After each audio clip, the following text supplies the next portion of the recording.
Kemarin ya kan bingung mereka. Oke, kemudian saya beritahu dia begini aja lah. Itu warna hoki, saya bilang pakailah. Oh, udah percaya mereka pakai oranye karena mengapa? Kita jual makanan kan panas. Jadi itu hokinya. Jadi itu maka kita bawa warna-warni. 3, 2, 1, go. Kampung Pondok Podcast. Podcastnya Kurang Pondok.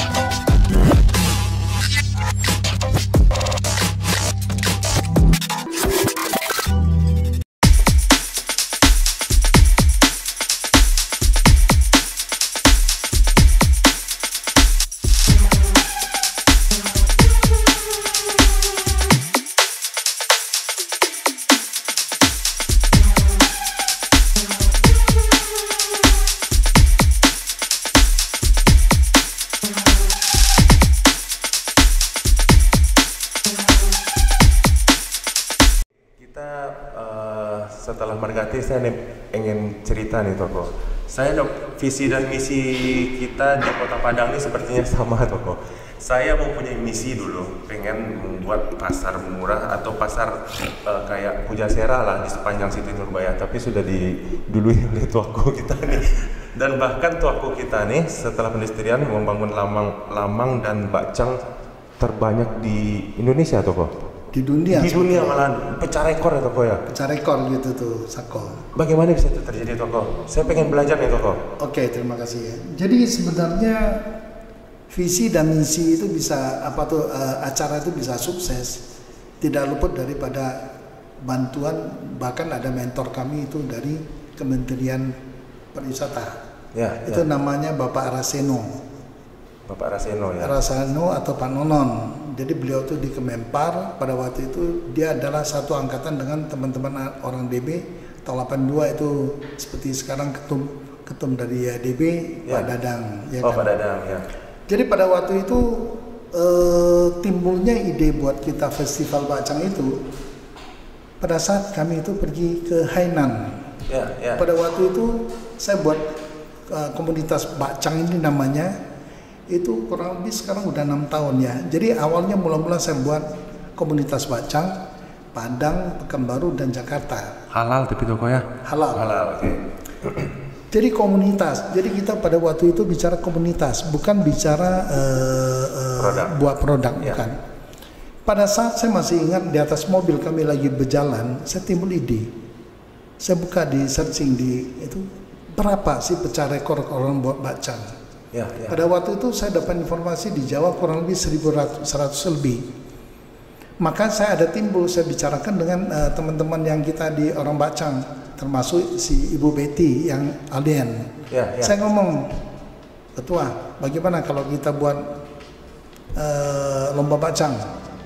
Ya kan, kita buat apa nih lomba bakcang. Jadi pada saat itu timbulkan ide hanya buat 1.000. Jadi saya masih ingat, kemudian terakhir si ketua Betty kami katakan, Toko, kalau 1.000 itu bakcang enggak berapa banyak loh, hanya berapa onggok aja. Jadi waktu itu kita adakan sesuatu itu, saya pengen memunculkan ada kebudayaan kita itu, sehingga munculkan dengan catatan kita buat acara banyak. Sedikit kata dia, saya masih ingat pada waktu itu saya lagi check up di Malaysia. Toko, waktu itu panggil Toko juga, kemudian ketua, Toko-tokonya lah. Kalau 1.000 itu kan dikit loh kata dianya. Jadi kalau itu gimana? Ya udah, buat aja 10.000. 10.000 kata dia. Ya oke, dia bilang. Jadi pada awalnya kami itu sangat simpel sekali. Jadi sebelum kita masuk ke sana, teman itu yang mentor itu buatkan kata dia, kita buat festival kolaborasi itu antara makanan bakcang dan lamung baduo. Ini satu-satunya yang pertama terbuat yang belum pernah kita buat kata dia. Oke. Jadi kolaborasi antara kuliner Chinese maupun kuliner Minang. Maka kita buatlah 10.000. Pada saat itu setelah kita udah katakan 10.000, kita gila sendiri karena mencari di mana mau bikin kuenya. Itulah kira-kira. Berapa orang akhirnya bikin 10.000? Kita pada saat itu buat 10.000 itu ada kurang lebih 5 kelompok besar. Tapi jujur perajin-perajin itu sangat senang sekali karena apa? Kita membeli harga itu sangat signifikan sekali. Karena sangat tinggi sekali. Sangat tinggi. Iya. Jadi harga pasaran pemain kira-kira 10.000 12.000 kita beli 20.000. Waduh. Jadi keuntungannya sangat tinggi sekali. Jadi kita memberikan kesempatan supaya bagi mereka itu dapat suatu keuntungan yang sangat bagus sekali.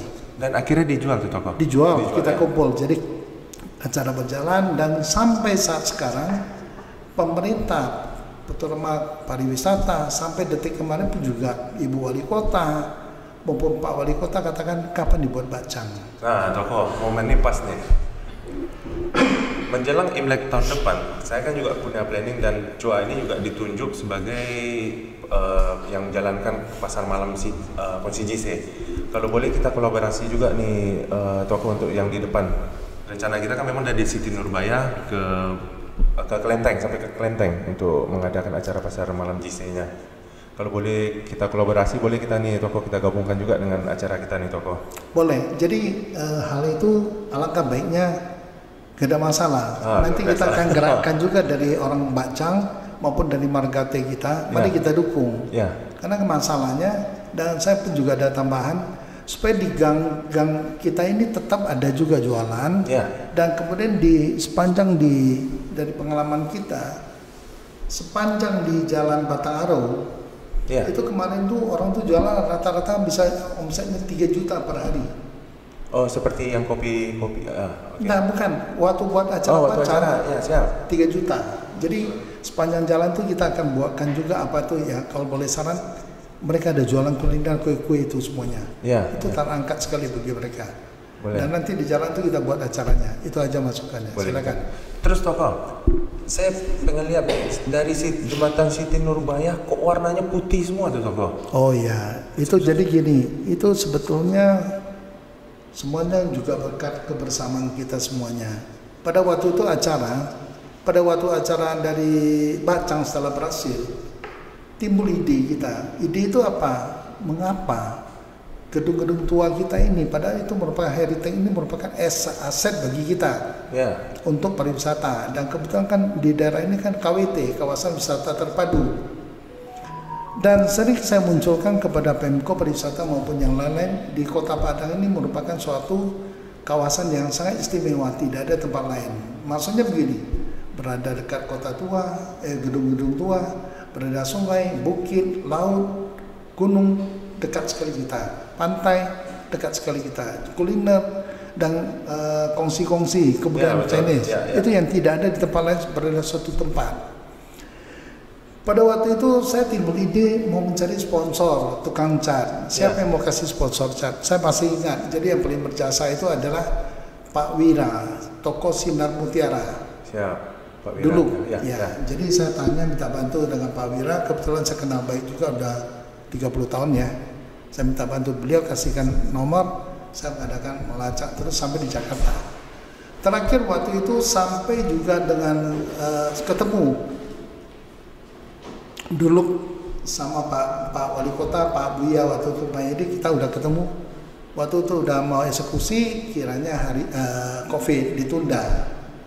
Tanpa disadari sekarang ketemu dengan pariwisata yang terakhir ini Pak Edi Sanjaya. Waktu itu saya lagi main di Dinas Pariwisata, waktu itu Pak Arfian. Dia tanya, saya punya cita-cita ingin di daerah ini ada cat warna putih. Simpel aja dia waktu itu. Saya katakan, Pak mau kita kontak, saya langsung kontak.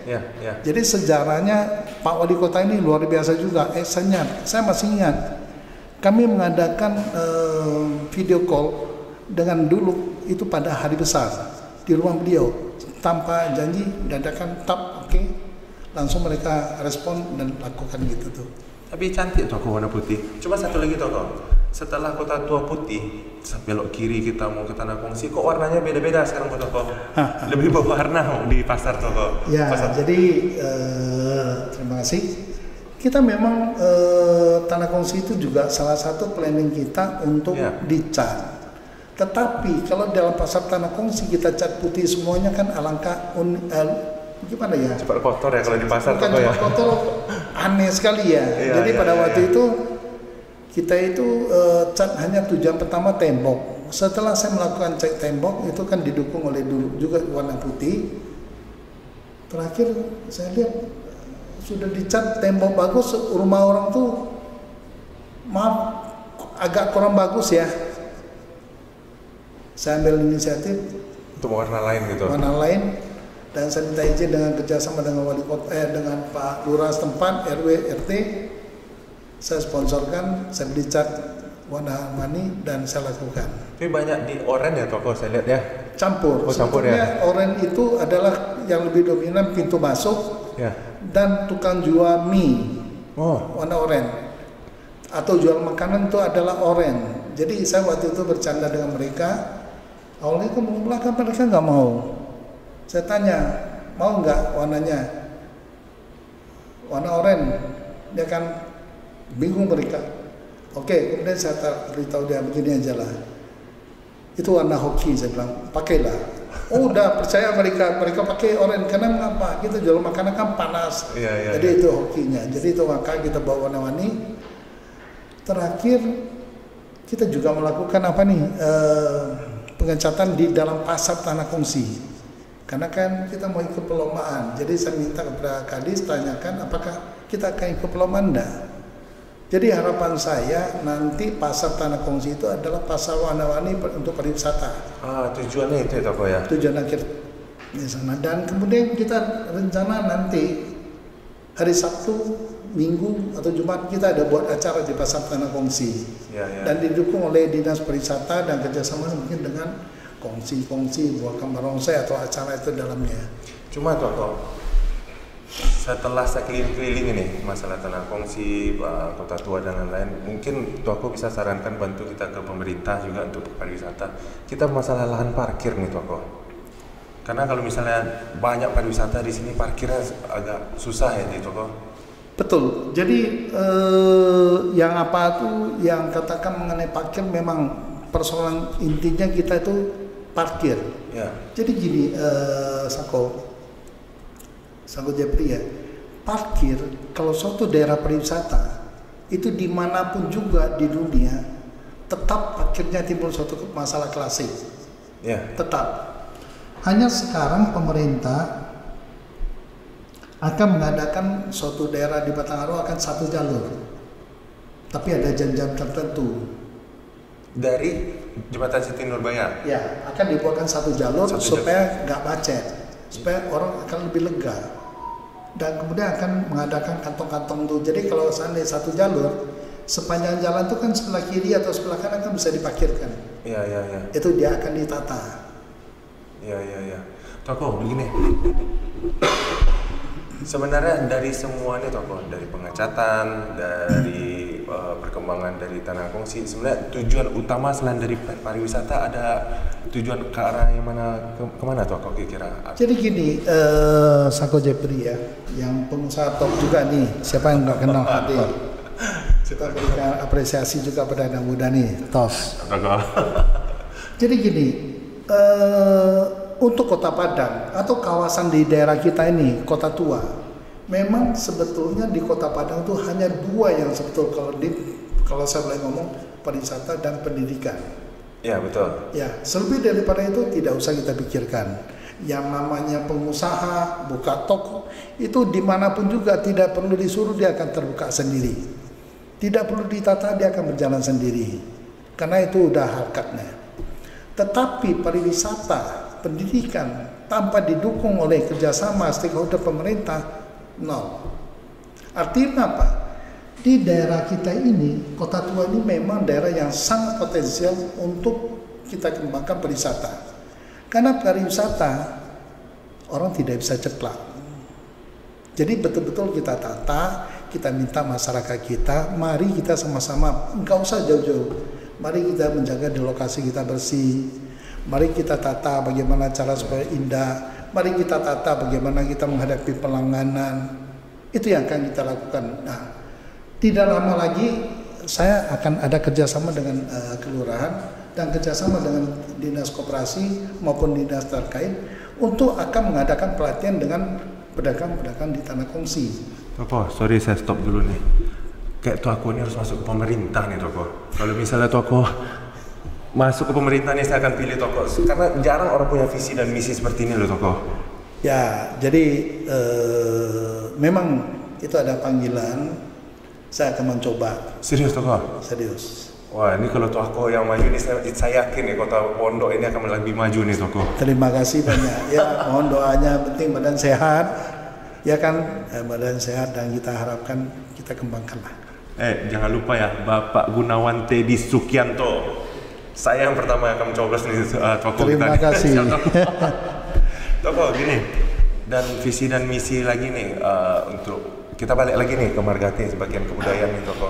Ada pesan dan kesan nggak Toko untuk kita punya Margati dan cinang-cinang kita yang lain nih Toko?